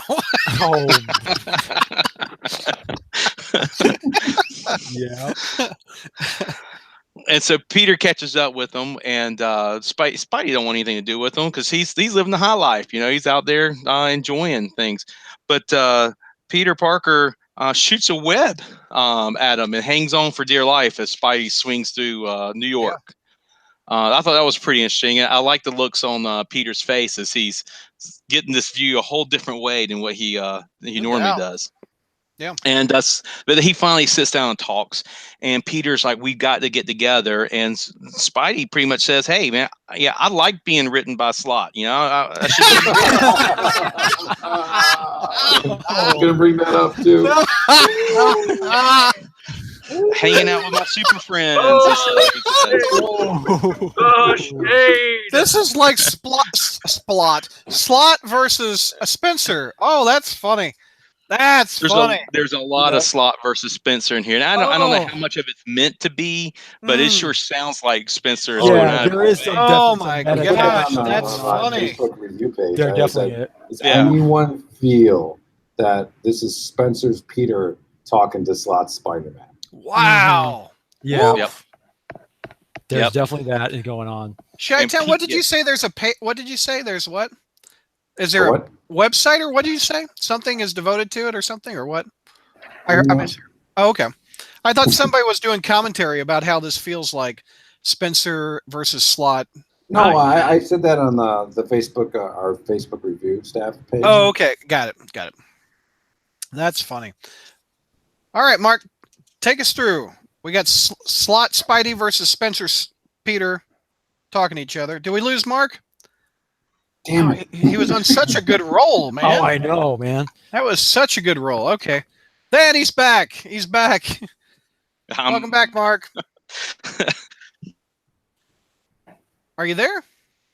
Did you go away again? Oh, his internet, man. The internet.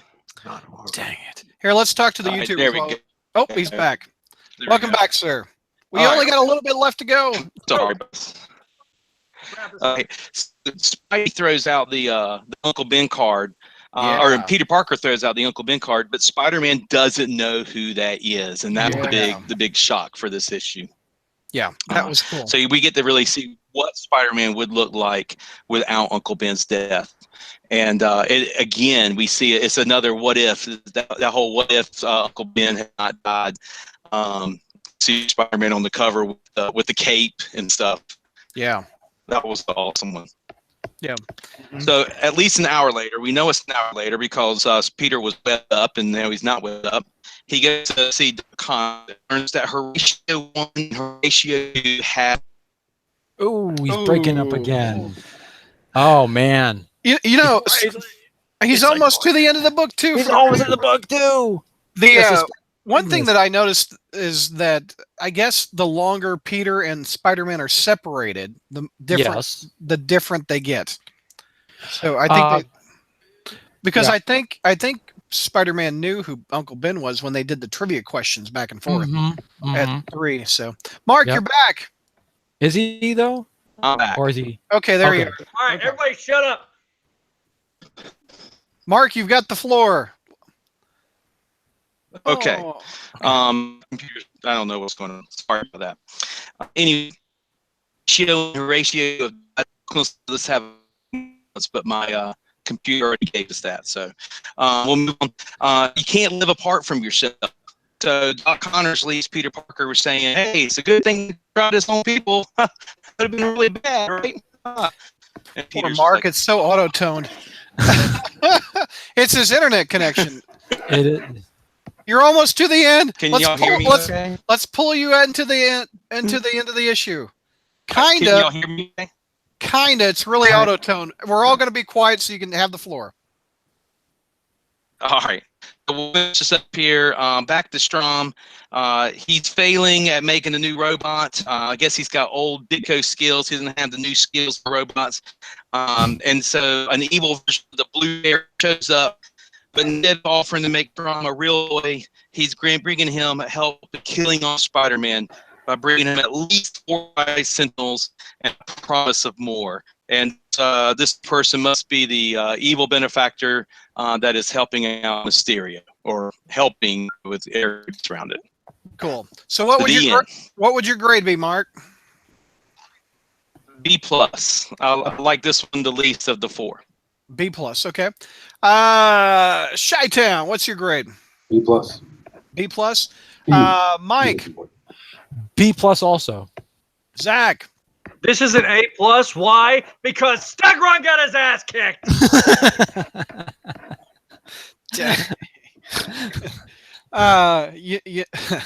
I give it an A. Also, I give it an A not because Stegron got his ass kicked. That will be to be continued in the 15-part Spider-Man and the Tri-Sentinel versus Stegron.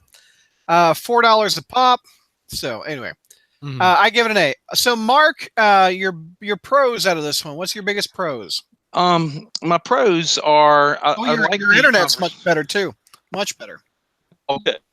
I like the looter the most. I'm a Bad Villains fan, and I wish I gotten more scenes with the looter and not the 3 Stegron, Hydra Man, and Cyclone, because I wanted to see more of that battle. And I like the Aunt May conversation.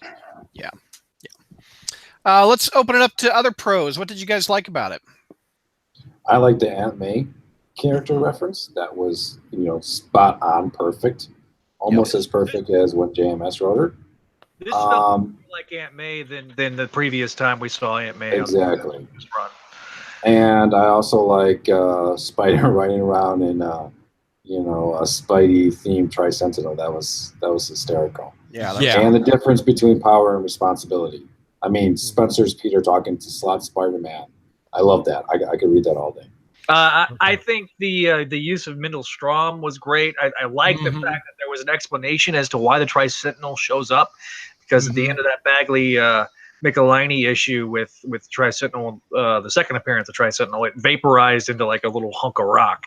So fact I missed it on this issue. How did it come back? They recreated it with the instructions or what? Strom basically built the Tri-Sentinel from scratch. Got it. Yeah, that's right. I love the use of Strom here, man.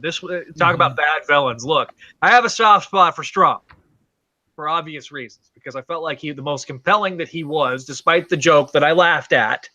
I felt like he was most compelling as Gaunt during the Clone Saga because of the mystery. I think Gaunt should have been Harry. Okay, he should have been. Yeah. Because we're setting it up to be Harry. Even Life of Riley admitted it was supposed to be Harry.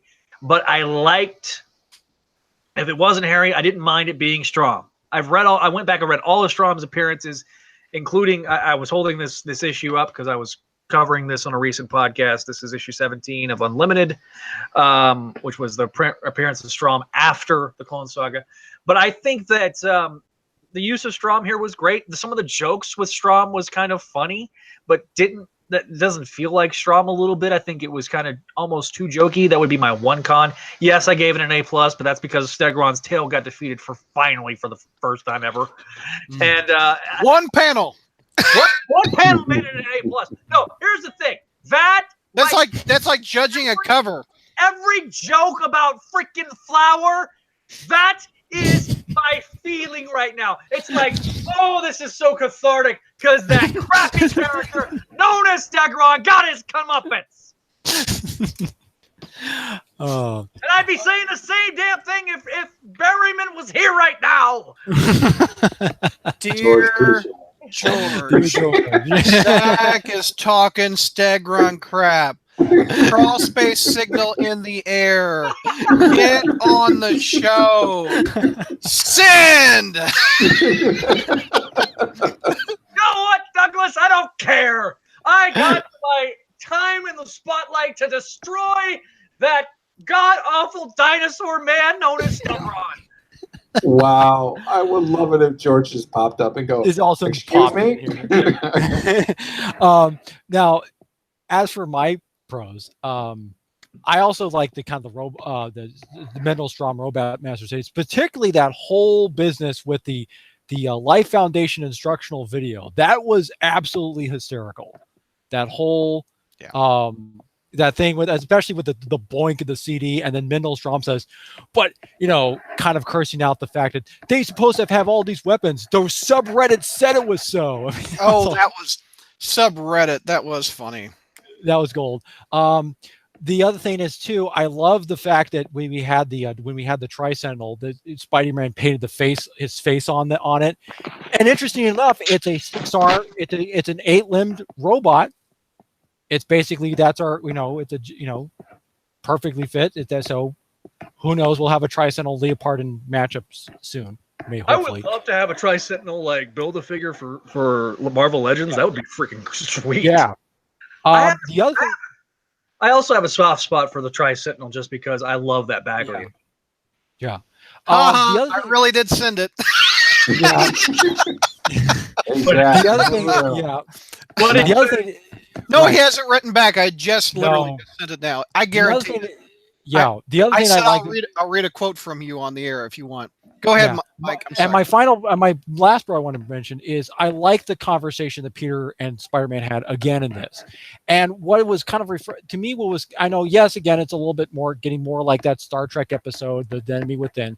But I like that we're getting a story about, usually when we have these stories where we have where we have the hero, the hero kind of goes bad, or like a dark side of the hero or something, or we have this duality type thing.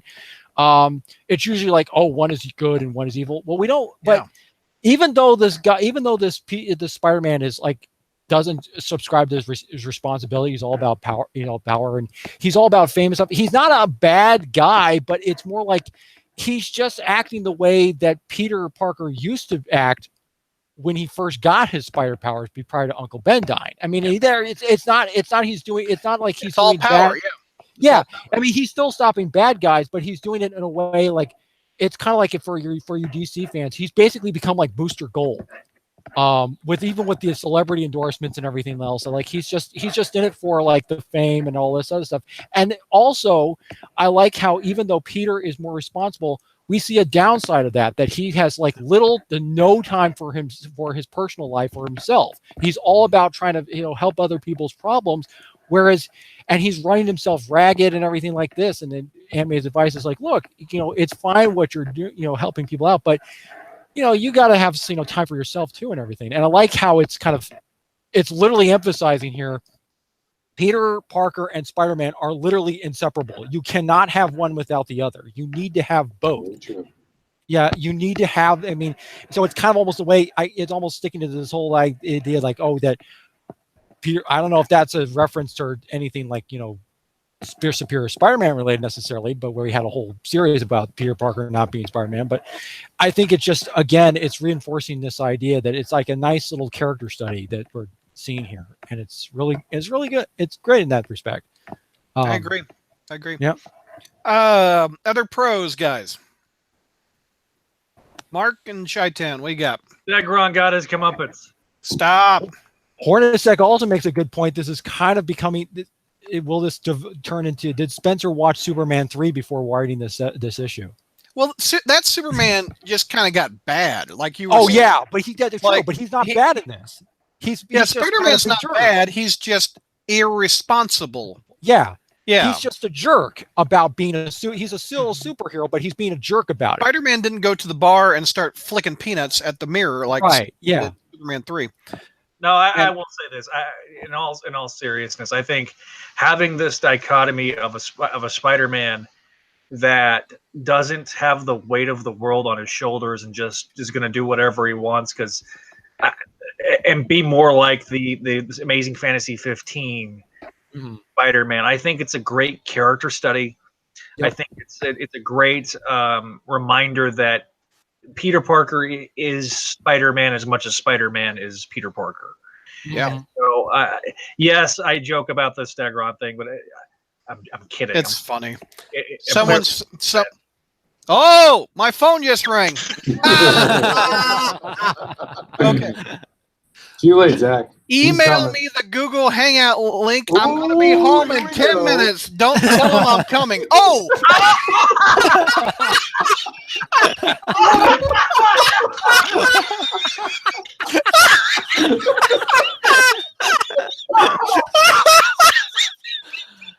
And now, Zach,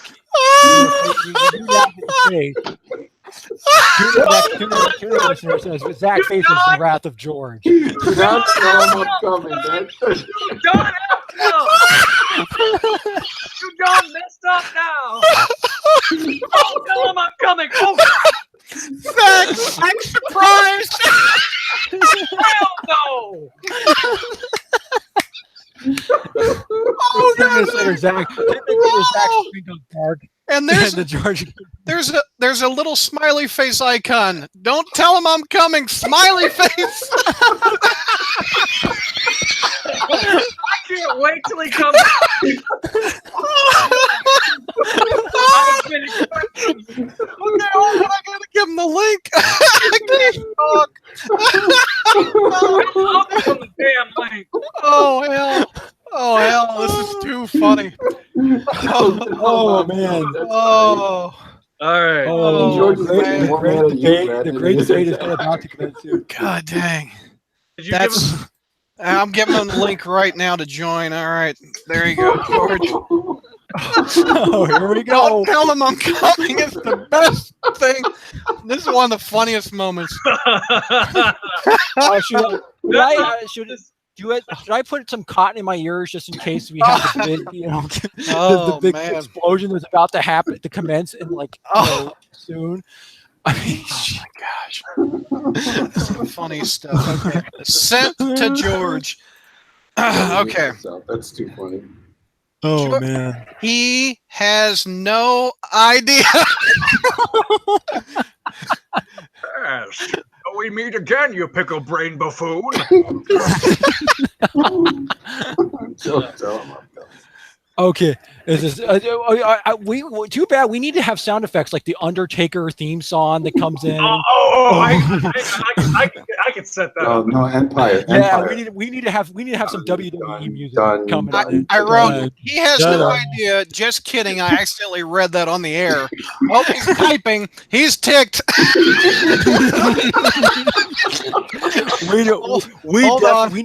We need some wrestling music in here, Brad. As soon as he comes in, we need to have he's that. typing. Okay, when I edit, I need to put some like John Cena music. Da, da, da, da.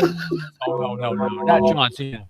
Yeah. Wait, Zach, you had it earlier. For a sec, I'll stay on the line till George connects. Okay. I can't end the episode like this. We either need Undertaker music or Stone Cold Steve Austin. Stone Cold Steve Austin. Hang on. Stone Cold. Hang on. The fans. Oh, Oh, he's in here. What's up, George? My bitch sense was tingling, and I felt compelled to get on and address this drackassery. Hey, real quick, things that Stegron has never done. Turned into cornstarch when he died.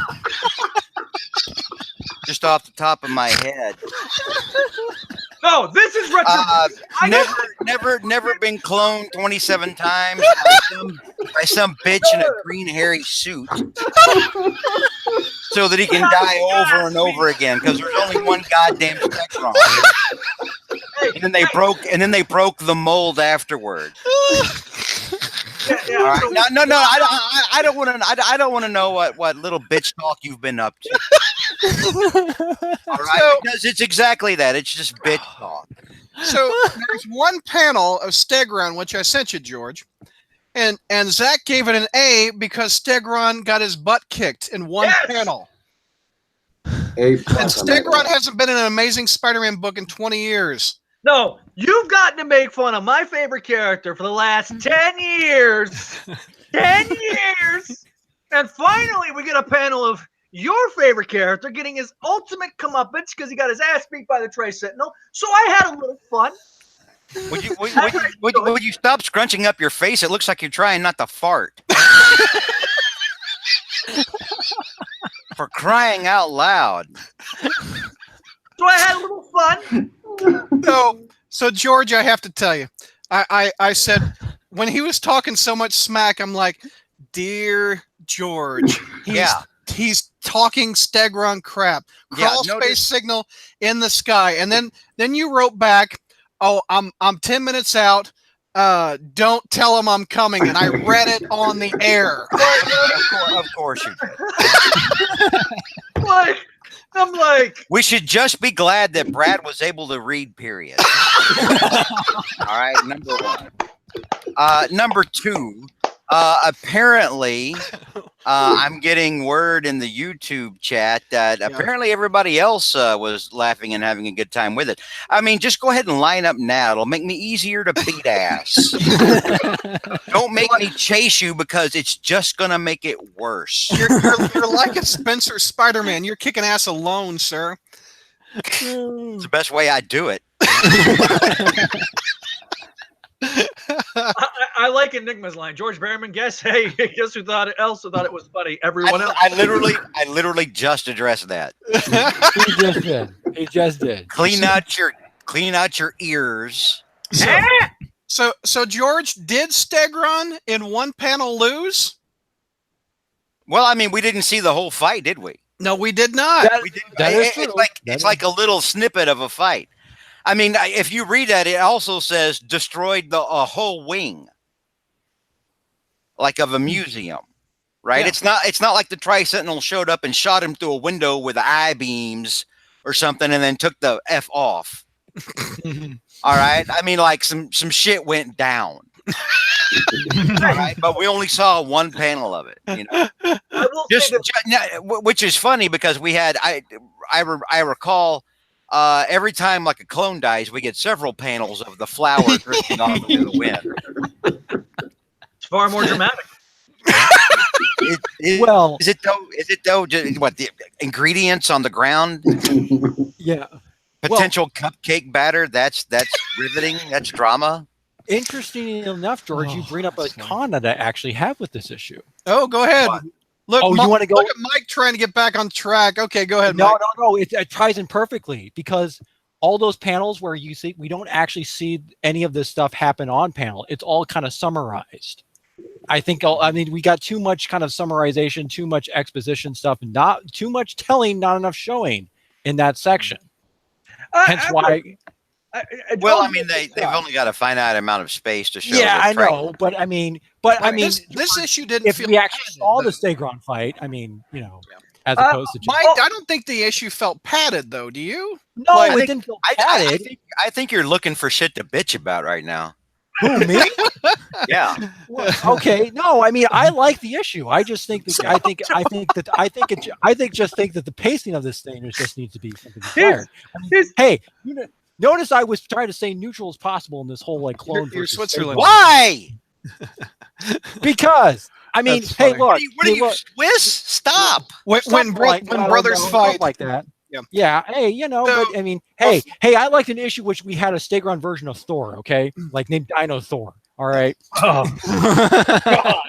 So, George, you caught us right at the end of this recording. So, real quick, I want to hear George's grades. What would you give grades for 2, 3, 4? 3. 3 was an A. I have not been able to read 4 yet. Okay, the Stegron one. Okay. I have not been able. I've had people throw that panel at me more than once now. Oh, seriously? Yeah. Which is fine, but I haven't been able to read it yet. I was Okay. very, very ill this week, Oh. Mhm. and I just didn't have time to get around to it. What's your issue number 2 grade?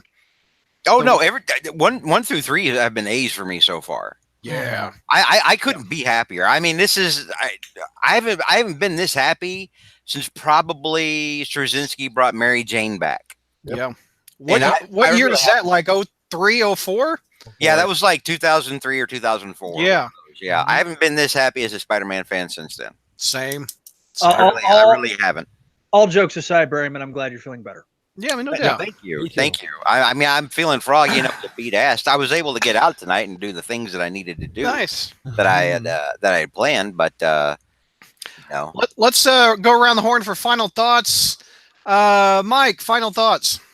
Actually, all these, I mean, even though I like some issues better than others, this is still a great. So far, Spencer's doing really great on this Yes. on Amazing Spider-Man. Yeah. He's 4 issues in, you know, solid writing, solid characterization, Yeah. solid art. Yeah, it's Good time to be an amazing Spider-Man yeah. comic fan. If you haven't been, yeah, if you've been, I mean, if you like your, you know, some, you know, good time to pick up the book and everything, jump on board. Nice. So, Chi-Town, final thoughts. I am enjoying the series so far. I look forward to every week when Amazing comes out now. I haven't felt like that in a long time. Yeah. And I'm looking forward to getting all the way to issue number 10 so I can write an article on the front page, 10 years versus 10 issues. That's a good title. I like it. Nice headline. Mark, while we got you, man, your internet.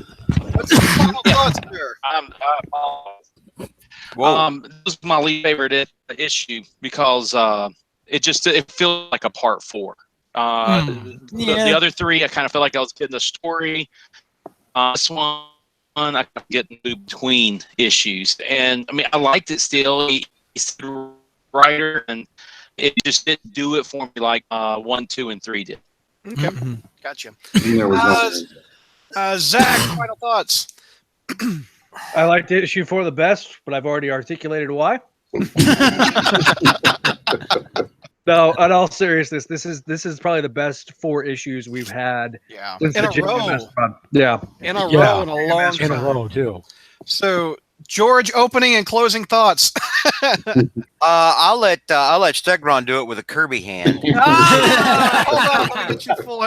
All right. Yeah. I'll let Stegron do it with the Kirby hand. Nice. And say, I pity the fool that don't respect me. And, Look, and there's he a says, clone down there. yeah, and he says, get that clone shit out of the way. I'm OG. I was here like way the hell. Don't call it a comeback.